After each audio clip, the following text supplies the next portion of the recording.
২০১০ সাল দুবাই। একজন মানুষ হোটেলে ঢুকলেন, চেক ইন করলেন, লিফটে উঠলেন, রুমে গেলেন আর কখনো বের হলেন না। সিসিটিভি ফুটেজে দেখা গেল সেদিন ওই হোটেলে মোট ২৬ জন মানুষ প্রবেশ করেছিল। সবাই আলাদা আলাদা পাসপোর্ট নিয়ে, আলাদা দেশের নাগরিক সেজে, কিন্তু একটাই মিশন। নিহত ব্যক্তির নাম মাহমুদ আল মাবহুক, হামাসের শীর্ষ অস্ত্র সরবরাহকারী। এই অপারেশন চালিয়েছিল একটি মাত্র সংস্থা, মোসাদ। আজ আমরা জানব কিভাবে কাজ করে পৃথিবীর সবচেয়ে ভয়ঙ্কর গোয়েন্দা নেটওয়ার্ক, মধ্যপ্রাচ্যের বুকে, নীরবে, অদৃশ্যে। তো মোসাদ কি এবং কেন এত ভয়ঙ্কর? ইসরায়েলের গোয়েন্দা সংস্থার নাম মোসাদ, অর্থ প্রতিষ্ঠান। ১৯৪৯ সালে এটি প্রতিষ্ঠা করেন ইসরায়েলের প্রথম প্রধানমন্ত্রী ডেভিড বেন গুরিয়ন। শুরু থেকেই এর লক্ষ্য একটাই, ইসরায়েলকে টিকিয়ে রাখা যে কোনো মূল্যে। মোসাদ সরাসরি প্রধানমন্ত্রীর অধীনে কাজ করে। কোনো মন্ত্রণালয় নেই, কোনো সংসদীয় নজরদারি নেই, শুধু একজন মানুষের কাছে জবাবদিহি, প্রধানমন্ত্রী নিজে। এর কর্মী সংখ্যা আনুমানিক ৭,০০০ থেকে ১০,০০০, কিন্তু সংখ্যায় ছোট হলেও প্রভাবে বিশাল। সিআইএ, MI6, কেজিবি এরা সবাই মোসাদকে সম্মান করে এবং ভয়ও পায়, কারণ একটাই, মোসাদ যাকে টার্গেট করে সে মাটির নিচে হলেও খুঁজে পায়। এই কথা শুধু কথা নয়, ইতিহাস এর প্রমাণ। দ্য হিউম্যান ইন্টেলিজেন্সি, মানুষকে অস্ত্র বানানোর কৌশল।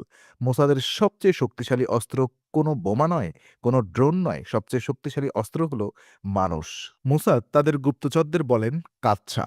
এরা বিশ্বের বিভিন্ন দেশে ছড়িয়ে থাকা ইসরায়েলি অফিসার। কিন্তু কাচ্ছার চেয়েও বিপজ্জনক হল সায়ানিন। সায়ানিন হল বিশ্বের বিভিন্ন দেশে ছড়িয়ে থাকা সাধারণ ইহুদি নাগরিক, যারা স্বেচ্ছায় মোসাদকে সাহায্য করে। ডাক্তার, আইনজীবী, ব্যবসায়ী, সাংবাদিক, যে কোনো পেশায়। এদের সংখ্যা হাজার হাজার। এরা কোনো বেতন নেয় না, শুধু দেশপ্রেম থেকে কাজ করে। এখন আসুন ইতিহাসের সবচেয়ে বিখ্যাত গুপ্তচরের কথা বলি, এলি কোহেন। ১৯৬০ সালে তিনি সিরিয়ায় যান, পরিচয় দেন কামাল আমিন থাবেত নামে, একজন ধনী সিরিয়ান ব্যবসায়ী।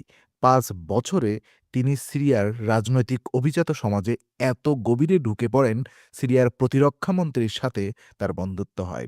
সামরিক মন্ত্রণালয়ে তার অবাধ প্রবেশাধিকার ছিল। এমনকি বলা হয় তাকে সিরিয়ার প্রতিরক্ষা মন্ত্রী পদের প্রস্তাবও দেওয়া হয়েছিল।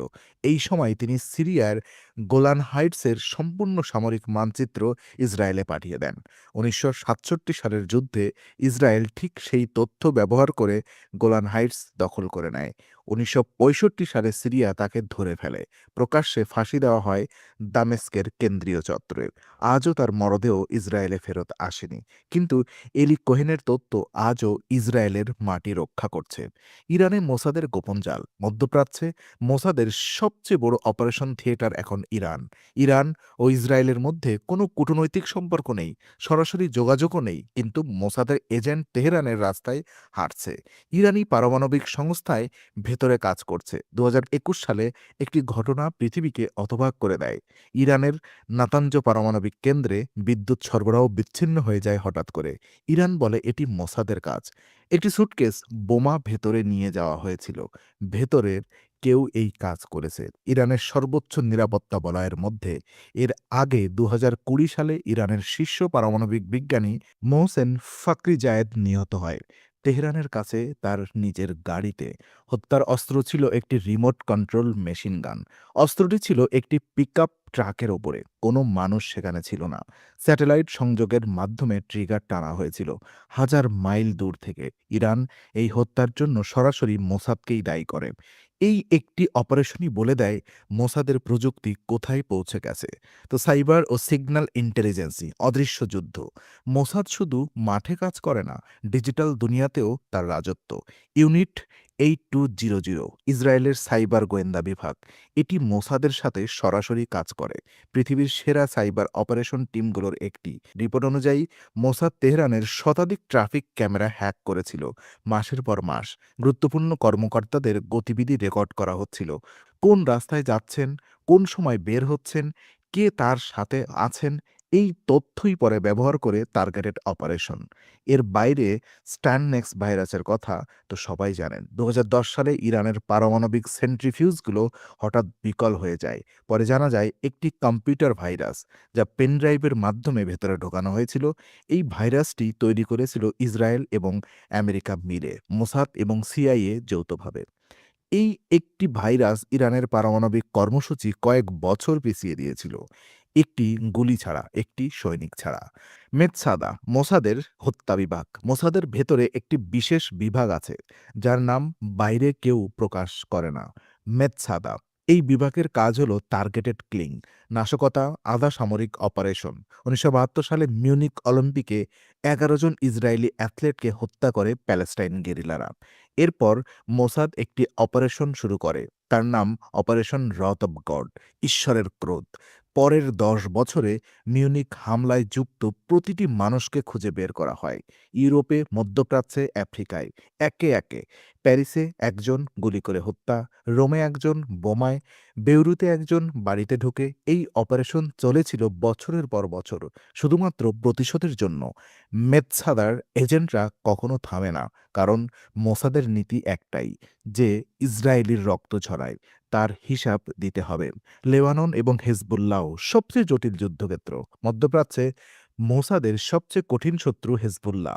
লেবাননের হেজবুল্লাহর শিকড় এত গভীর, সাধারণ মানুষ থেকে রাজনীতিবিদ পর্যন্ত এখানে অনুপ্রবেশ করা অত্যন্ত কঠিন। কিন্তু ২০২৪ সালে পৃথিবী একটি অবিশ্বাস্য ঘটনা দেখল।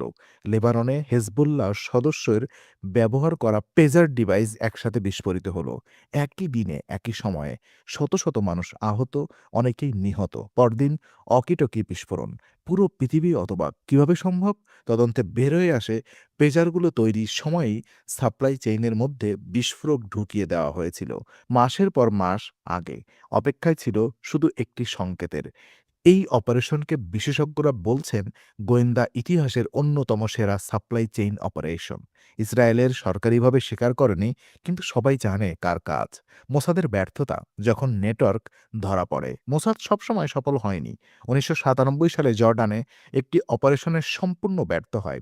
হামাস নেতা খালেদ মার্শালকে হত্যার চেষ্টায় মোসাদের ২ এজেন্ট ধরা পড়ে। জর্ডান তখন কানাডিয়ান পাসপোর্ট অনুপ্রবেশের অভিযোগ তোলে।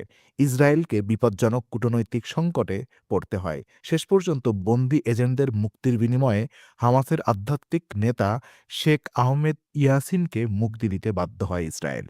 এই একটি ঘটনাই প্রমাণ করে মোসাদও ভুল করে।